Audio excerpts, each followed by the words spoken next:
Un saluto generale.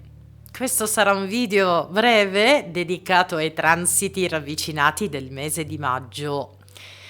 Anche se in questa occasione dovrò parlarvi di due transiti ravvicinati che sono incastrati da due elementi differenti. Da una parte abbiamo il fuoco e dall'altra l'acqua. Ed ebbene sì, perché stiamo parlando prima di tutto di un incontro di fuoco, di trigono più precisamente, tra Venere in Ariete e Marte in Leone.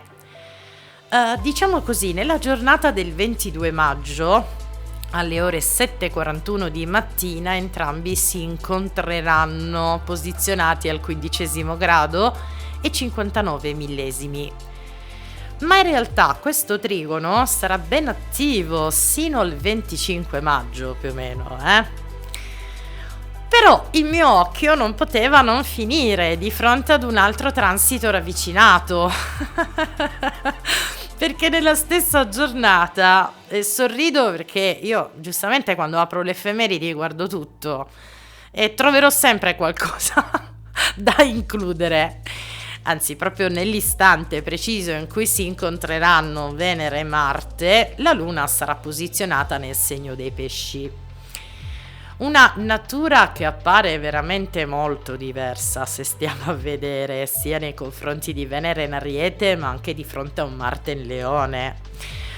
Eppure, questa Luna in Pesci formerà un transito ravvicinato di congiunzione con il nodo nord, perché entrambi saranno posizionati al 24° grado perfetto. Insomma, le mie intenzioni di farvi un video veramente breve, giuro, c'erano tutte, ma non si può non valutare anche questa congiunzione nell'insieme, che ne dite? Infatti ho deciso di dirvi qualcosa in più anche sulla congiunzione ravvicinata tra la Luna e il nodo nord. Quindi vi parlerò di due transiti ravvicinati che andranno in qualche modo ad incastrarsi e probabilmente entrambi vogliono sussurrare qualcosa. Quel qualcosa che adesso cercheremo di capire al meglio insieme, no? Partiamo però, come giusto che sia, dal primo transito ravvicinato che mi ha portato ad aprire le effemeridi di questa giornata, cioè dal trigono tra Venere in Ariete e Marte in Leone. In questo caso ci troviamo di fronte ad una connessione veramente forte tra i due, perché si tratta di un'energia estremamente passionale, potenzialmente creativa in entrambi i due archetipi di fuoco. Del resto trovano una forma di alimentazione, se vogliamo, ed è come se due fiamme di candele si unissero in qualche modo e aumentassero ancora di più il vigore di quel fuoco. Diciamo così, da una parte ci troviamo una Venere in Ariete che tenta a suo malgrado di riaccendere quella scintilla dell'entusiasmo nelle sue emozioni più istintive. Emozioni che però necessitano di un certo trasporto, se vogliamo anche fisico, cioè nella percezione di un'emozione tale che avviene nel proprio sentire corporeo. Non so come spiegarlo. E non fate strani pensieri. Avete presente quando sentiamo attraverso il nostro corpo una certa carica energetica che ci spinge per forza di cose al movimento fisico? E non riusciamo a fermarci, non casualmente, perché comunque questa Venere necessita proprio di stare in movimento. E questa è la sua natura. E dall'altra parte c'è Marte in Leone che abbraccia questa Venere, enfatizzando ancora di più l'entusiasmo del suo potere personale nel manifestare questa sinergia bisognosa Ecco, non è sbagliato pensare che questa energia di movimento è da investire, cioè da canalizzare da qualche parte, Ecco perché è bisognosa. La cosa paradossale è che entrambi sono alla ricerca, non dico quanto dell'attenzione, ma comunque di potersi posizionare in quel centro del proprio essere. Non casualmente ci troviamo di fronte ad una Venere che non ha paura di esprimere i suoi sentimenti e Marte dall'altra parte la incentiva inesorabilmente con la sua energia motivazionale. Detto ciò, è come se la bellezza interiore, quella luce che arriva dagli occhi, incontrasse l'affermazione esteriore, affinché questa Venere in Ariete possa di fatto lottare per ciò che ama. Ma a differenza di coloro che vi parlano sempre delle relazioni d'amore, pucci pucci, scherzo, io invece voglio portarvi alla consapevolezza che quel lottare per ciò che si ama deve partire soprattutto in noi stessi, cioè per amare noi stessi. Perché manifestare il proprio amore non è solo un diritto di nascita, ma soprattutto una spinta fondamentale per equilibrare la nostra dimensione sia interiore che esteriore. E la funzionalità del transito ravvicinato di questo trigono è questa sostanzialmente. Del resto, essendo condotta da un'energia di trigono, ciò significa che anche quell'espressione di sé è più scorrevole e facilitata in questo periodo. In poche parole, ci sono dei momenti dove le energie possono essere meno espansive, per carità, ma questo invece è il momento più giusto del quale dobbiamo approfittarne. Questo come? Ad esempio, questo trigono spinge inesorabilmente a farsi valere di fronte agli altri, ma senza entrare in conflitto con gli altri. Anzi, questo transito ci porta alla consapevolezza di come il nostro approccio, che diventa un approccio diretto, ma nel contempo privo di astio, di negatività, sia ben visto anche come punto di riferimento da parte del prossimo. E questo aspetto può riguardare qualsiasi argomento della nostra vita, compresa anche la sfera sociale, familiare o comunque tutto quello che compenetra l'interazione con gli altri, anche nei nostri sistemi lavorativi o ambienti. Per la serie, qui sia Venere che Marte desiderano perseguire i loro obiettivi, le loro vocazioni, ma non tendono ad opporsi agli altri pur di raggiungerli. È come se fosse presente un equilibrio maggiore tra la necessità di essere se stessi, perché questa è la prima priorità di entrambi, ma poi anche trovare una forma di dialogo, di intesa nel rapportarsi con gli altri, soprattutto quando si tratta di persone che appartengono comunque al nostro spazio vitale. È vero, il trigono in questione, o questo incontro ravvicinato tra Marte e Venere, può anche stimolare una certa espressione di energia sessuale, cioè un'energia del tipo sessuale in particolare. Cioè un confronto più aperto nelle relazioni già esistenti. Ma essendo un trigono, come si può dire, questo non avviene né in maniera aggressiva né in modo superficiale, ma forse in modo un pochettino più delicato.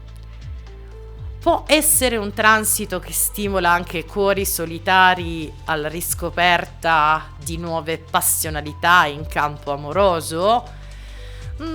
Probabilmente sì, ma questo non per tutti. e adesso vi svelerò i segni maggiormente coinvolti che avranno un'influenza più probabile, diciamo così, tra le tante ipotesi del significato del transito che vi ho condiviso, perché sono presenti tutti questi aspetti dei quali vi ho già parlato e non uno solo. A questo proposito, quali sono i segni che ne verranno maggiormente coinvolti? Ariete, Leone, Sagittario, Gemelli, che sono i più favoriti in assoluto, in una modalità invece poco appariscente o meno appariscente anche l'Acquario e la Bilancia, specialmente coloro che appartengono alla seconda decade di questi segni, ma soprattutto chi possiede questi gradi precisi o vicini al 15° grado.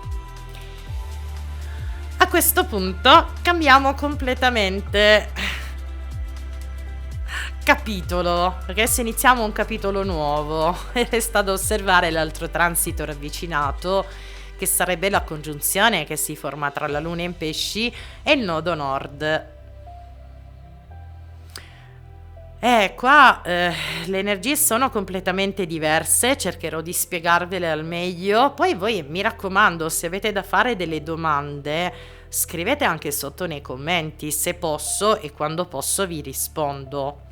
Non delle domande a livello personale, delle domande di ulteriore chiarezza. Transito particolarmente complesso quando si parla soprattutto delle attivazioni delle energie karmiche che si manifestano in questo caso specifico attraverso sensazioni e di intuito personale. Un intuito molto più forte del solito, ma nel contempo ancora più difficile da interpretare. Diciamo così, dal momento in cui cerchiamo l'interpretazione delle nostre intuizioni, o peggio ancora le forziamo, rischiamo di cadere in quelle direzioni più nebulose e confuse della mente razionale, che per strano paradosso potrebbe anche significare una mente razionale, cioè quando c'è una carenza di razionalità o l'eccesso della razionalità a prenderne il sopravvento, per intenderci.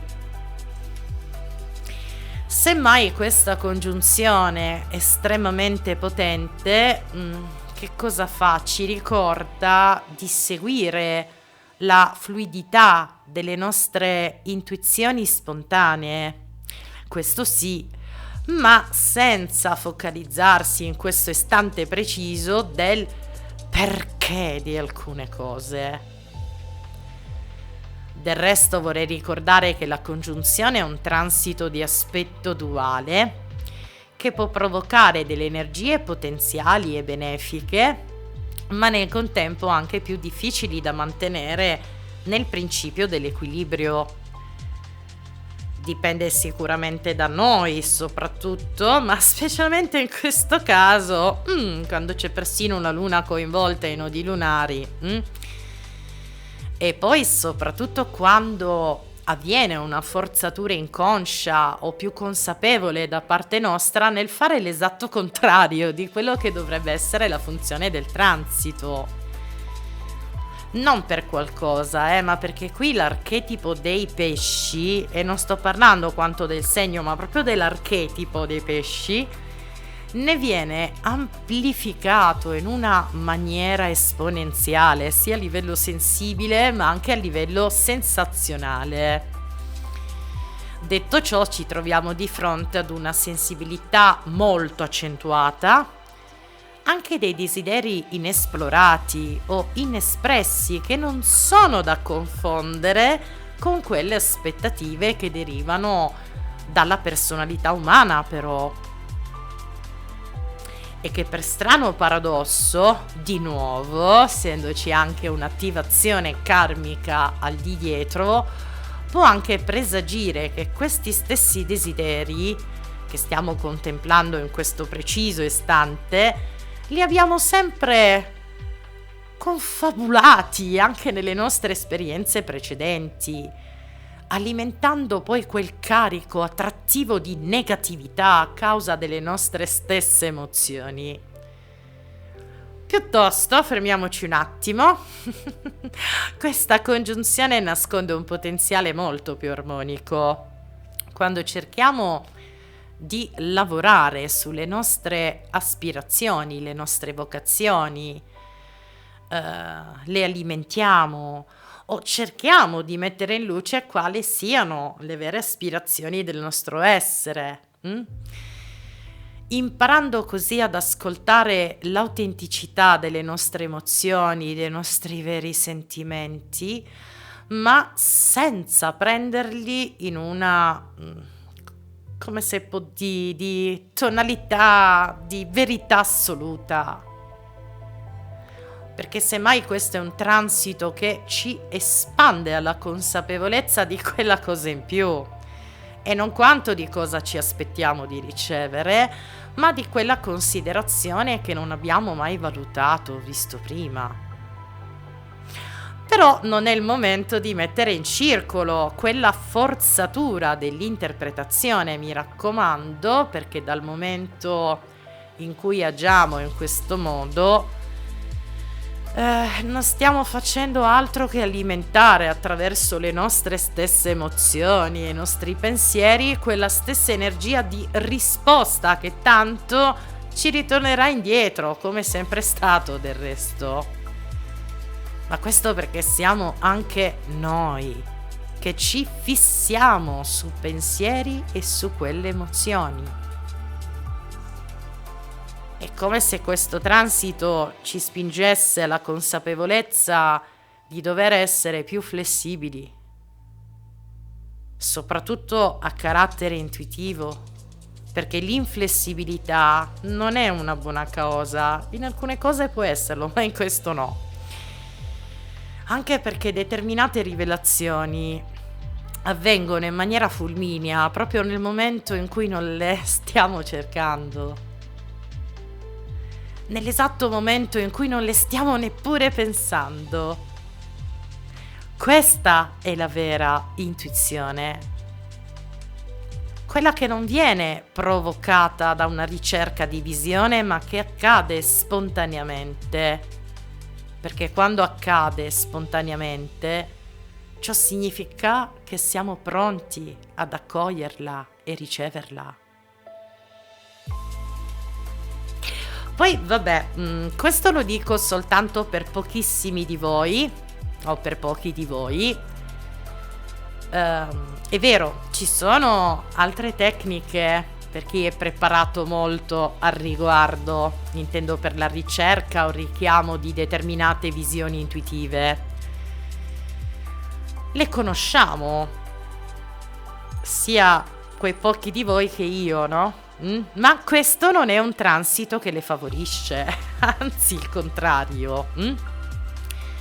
Ecco, spiegato perché anche in passato ho sempre avuto l'abitudine, non solo qui su Astrolibraria, ma anche qui su Astrolibraria, sino al punto di diventare antipatica, ma non me ne può fregare de meno, di sconsigliare alle persone di fare delle attività energetiche delle quali non sono preparate minimamente a livello personale, soprattutto quelle di gruppo, perché non sempre un transito del cielo può essere così propositivo per fare certe cose. Bisogna essere più attenti, più vigili, soprattutto per coloro che sono agli inizi del percorso della conoscenza di se stessi.